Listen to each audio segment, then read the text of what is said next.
이 결국 대통령 탄핵 소추안이 국회 문턱을 넘었고 대통령의 직무는 현재 정지된 상태입니다. 그런데 비상계엄이 12월 3일이 아니라 11월이 됐을 수도 있다. 이런 여인형 방첩사령관의 검찰 진술이 나와서 논란입니다. 심지어 예정된 해외 순방 일정 불참까지 대통령은 생각을 했었다고 하는데 즉흥적인 계엄이 아닌 사전 준비된 계엄 정황이 드러나고 있는 겁니다. 영상부터 준비했습니다. 무식한 얘기라고 살짝 과도한 금융지원이 나올 수가 없는 그걸 막 남발하고 특검법을 이미 다 수도 없이 조사한 거 거기다가 동행명령권 막 남발하고 그래서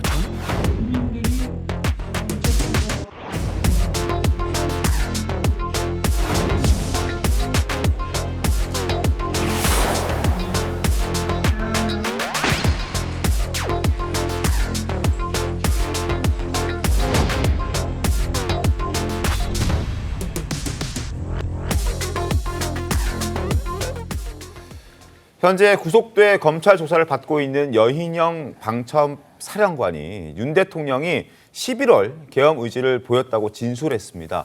계엄을 준비하고 있었던 것 아니냐 의심할 만한 사전 모의 정황들도 속속 나오고 있는데요. 화면 함께 보겠습니다. 자, 심지어 지금 이런 얘기들이 나오고 있습니다. 11월 계엄 될 뻔했느냐. 윤 대통령이 11월 초쯤 비상계엄 선포하는 게 좋겠다는 의지를 김용현 전 국방장관에게 전달했다. 그리고 11월 초에는 에이펙 정상회의, G20 회의가 있었는데 이 부분도 불참하고도 하려고도 했었다. 이런 얘기까지 함께 전해지고 있습니다. 윤 대통령 중요 국외 일정 불참하고라도 계엄 단행하는 게 어떤지 김용현에게 의견을 구했다라고 여인형 방첩사령관이 검찰에 진술을 했습니다. 물론 따져봐야 될 부분들이 더 있긴 하겠지만 어쨌든 저런 진술이 나왔다는 부분. 김재원 전 최고께서는 어떻게 좀 보셨습니까? 어쨌든 여러 가지 지금 진술이나 또는 외부로 사건 당사자들이 처음에는 야당 의원 유튜브에까지 나와서 네. 이런저런 이야기를 했거든요. 근데 점점 그 내용이 구체화되기는 하는데 네. 당초 이야기했던 내용과는 많이 달라져서 저도 좀 혼란스럽습니다. 이런 것은 사실 수사 단계에서 조그만한 이야기도 크게 과장이 되기도 하고 네. 또 일부의 경우에는 잘못 알려지기도 하는데요. 저는 네. 조금 이 상황에 대해서 구체적으로 당사자인 윤 대통령 그리고 또는 김용현 국방장관 이런 분들의 진술과 함께 네. 대조를 해봐야 되지 않을까 생각을 하고요. 지금 나온 분들 중에는 자신의 책임과 또 상관없는 이야기는 굉장히 많이 그 이야기를 해서 실제 전후 사정이 많이 달라지고 있거든요. 그래서 좀 더 구체적으로 수사 결과가 나와야 되지 않을까 생각합니다.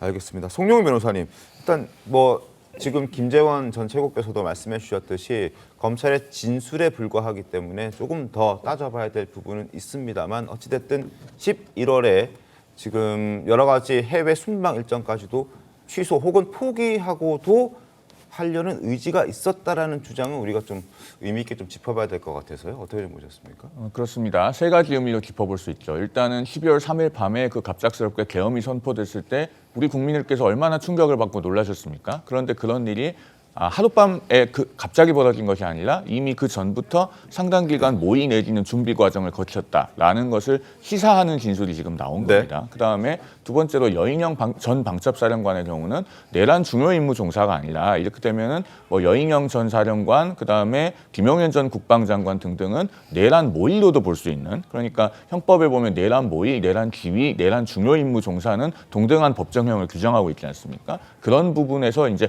법적인 평가도 달라질 수 있겠다라는 부분이고 마지막 세 번째는 조금 전에 김재원 전 최고위원께서도 말씀하셨지만은 결국은 대통령의 진술과의 대조가 불가피합니다. 그렇다면은 어떤 형태로든 지금 윤 대통령에 대한 조사가 시급하게 이루어지는 것이 불가피하다라는 점도 이 진술을 통해서 우리가 알 수 있다라는 말씀을 드리겠습니다. 그 당시에 지금 그 좀 기억을 되짚어 보면 윤석열 대통령이 페루 에이펙 정상회의 가려고 했던 그 11월이 야당에서는 김건희 여사 특검을 이제 계속 압박하던 시기였고요. 거기에 더해서 이제 윤석열 대통령 탄핵 카드까지 만지작거리고 있던 시점이어서 결국에 그 이 의원님 그 당시에 윤 대통령이 에이펙 그 순방을 혼자 가게 되는 상황까지 벌어졌었어요. 그 당시에 좀 고심이 많았던 것 같고 그 과정에 이제 계엄 얘기가 나왔던 것 아니냐 이런 얘기가 나오는 건데요. 그 계엄이라고 하는 것은 어느 날 갑자기 할 수가 없거든요.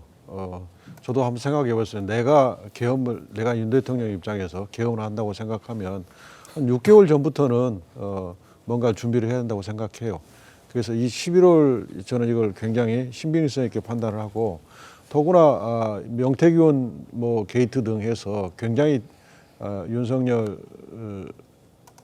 대통령이 굉장히 수세에 몰렸었잖아요. 네. 이걸 일거에 만회할 방법을 정치적으로 모색하고 있었지 않나. 그래서 이 11월에 단행하려고 했었다 하는 것을 저는 굉장히 신빙성 있게 보고 있습니다. 네. 물론 뭐 명태균 때문에 계엄했다는 건 확인된 바가 전혀 없습니다. 그리고 실제로 박주민 의원도 명태균 씨를 만나고 왔죠. 만나고 왔는데 뭐 관련해서 구체적으로 명태균 때문에 계엄했냐라는 기자들의 질문에 그건 구체적으로 증명되거나 드러난 것도 없고 객관적으로 봐도 자기가 창원교도소장한테 좀 물어봤다고 하는데 혹시 계엄 때 창원교도소 주변에 또는 창원교도소에 뭔가 지시가 내려오거나 한 게 있느냐 그랬더니 교도소장은 그렇지 않다라고 얘기했기 때문에 의심은 할 수 있지만 그것과 관련해서 확실히 드러난 건 없다는 말씀을 다시 한번 드리겠습니다. 네, 지금 저희가 이 11월에 계엄이 일찌감치 일어날 수도 있었다 이런 얘기하고 있었는데 이에 앞서서 윤석열 대통령이 관저와 안가에서 여인영 사령관과 김용현 전 장관 등과 회동했다 이런 얘기도 나왔었죠. 네. 구속된 곽종근 특전사령관이 공익신고했던 내용인데 박범계 의원이 대신 얘기했거든요. 들어보시죠. 12월 1일 전인 올 6월, 올 10월, 올 11월 윤석열 대통령, 김용현 국방부 장관, 여인영 방첩사령관, 이진우 수방사령관, 그리고 곽종근 특수전사령관이 함께한 자리들이 3차례 있었고 이 자리에서 계엄을 암시하거나 또 마지막 회동에서는 계엄이라는 얘기가 나왔다는, 즉 계엄에 대한 모의 자리가 있었다는 말을 듣게 되었습니다. 자, 11월 이전으로 더 거슬러 올라가서도 계엄과 관련된 이야기가 나왔다는 취지의 이야기, 지금 진술이 일단 나오고 있는 그런 상황입니다. 지난 5월과 6월쯤에도 대통령 관저와 안가에서 식사를 했는데 이때도 강선미 평론가님, 윤 대통령이 계엄을 언급했다라는 얘기들이 나오고 있거든요. 일단 뭐 요즘 보도에서 흘러나오듯이 이것도 물론 객관적인 수사로 밝혀져야 될 부분이지만 윤석열 대통령께서 종종 이 계엄과 관련된 얘기를 하셨다고 해요. 일단 야당과의 어떤 갈등이 있었을 때 뭐 계엄으로 뭐 정리해버리지 뭐 이런 말씀도 하셨다고 하고, 뭐 저희 민주당의 박선원 의원 같은 경우도 이미 오래전부터 이걸 계엄에 대해서 우려를 경고를 했잖아요. 네. 그러면서 객관적인 증거를 말씀하셨어요. 그게 뭐냐? 일단 방첩사 같은 경우도 이례적으로 외부 인원이 주요 요직의 3자리를 외부 인원이 한꺼번에 교체가 된 사례가 없다는 거죠. 왜냐하면 정보라는 건 상당히 민감한 부분이기 때문에 이 정보의 연속성 차원에서 한 자리씩 교대로 바꿨는데 이것을 한꺼번에 교체했다는 점이고, 그리고 뭐 온 국민이 알다시피 충암파, 그러니까 대통령의 고등학교 후배들이 뭐 방첩이라든지 여러 가지 주요 보직에서 계엄이 네. 발생됐을 때 중요한 직책으로 갔던 것에 대해서 그런 장성들의 인사를 봤을 때 이것은 오래전부터 준비가 되고 있었구나.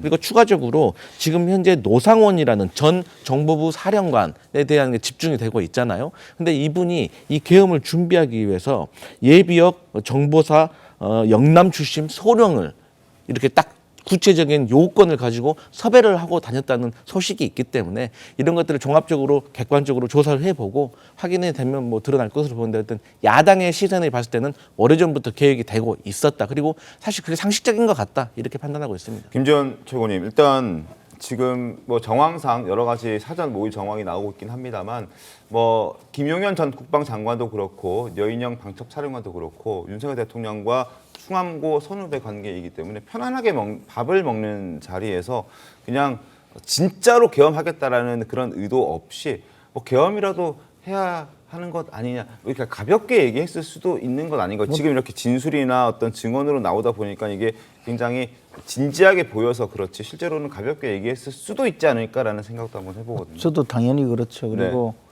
그 사실 그 많은 경우에 이른바 이 단톡방 같은 데 보면 그 굉장히 많은 분들이 계엄을 선포하라 뭐 이런 이야기 그게 오래전부터 많이 있었는데 거기에 보면 뭐 국회 해산하라부터 네네. 뭐 저 다 나오잖아요. 그래서 제가 그런 분들한테 정말 심각하게 저한테 그 문자 보내는 분들은 제발 이런 거 보내지 마시라고, 그리고 국회 해산 불가능하다 뭐 이런 답도 한 적은 있는데요. 네네.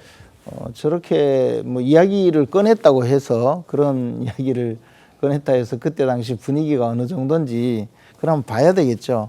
그런데 지금 그 박범계 의원이 뭐 공익신고했다고 주장하는 저런 내용이 과연 저는 이 특전사령관이 공익신고를 했다고 하면서 주장하는 내용 자체가 글쎄 공익신고에 해당되는지 우리 공익신고자 보호에 관한 법률에 보면 전혀 이게 공익신고의 요건을 갖추지 못한 이야기거든요. 그냥 야당 의원에게 털어놓았다는 이야기인지 알 수가 없는 이야기인데 어떤 점에서 공익신고 요건에 해당이 안 되나요? 공익신고 요건은 굉장히 한정적으로 그 수사기관이나 또 그 방식으로 서면으로 제출한 요건이 있습니다. 네. 그리고 그런 과정에서 저분이 그렇게 공익신고를 하려면 이 사안이 시작되기 전에 했어야죠. 시작되기 예. 전에 수사기관에 직접 가서 아니, 수사기관뿐만 아니라 여러 가지 방식이 예. 있습니다. 그런데 지금 이제 구속되거나 또는 수사를 받으면서 이야기하는 것은 토설한다고 하죠. 그런 측면에 있기 때문에 과연 네네. 이런 내용이 어느 정도 현실적으로 신빙성이 있는지, 또는 그때 당시의 이런저런 이야기가 정말 그 불만 표출 정도에 불과한지, 또는 정말 그 모의 단계에 이르렀는지 그런 것까지 살펴봐야 되겠죠. 어쨌든 지금 나오고 있는 수많은 이야기들이 야당 의원의 그 입을 통해서 또 전달되고 또 전달되고 하는 것이고 네네. 그런 것이 모두 앞으로 수사 과정 또는 재판 과정에서 가려져야 하리라고 생각합니다.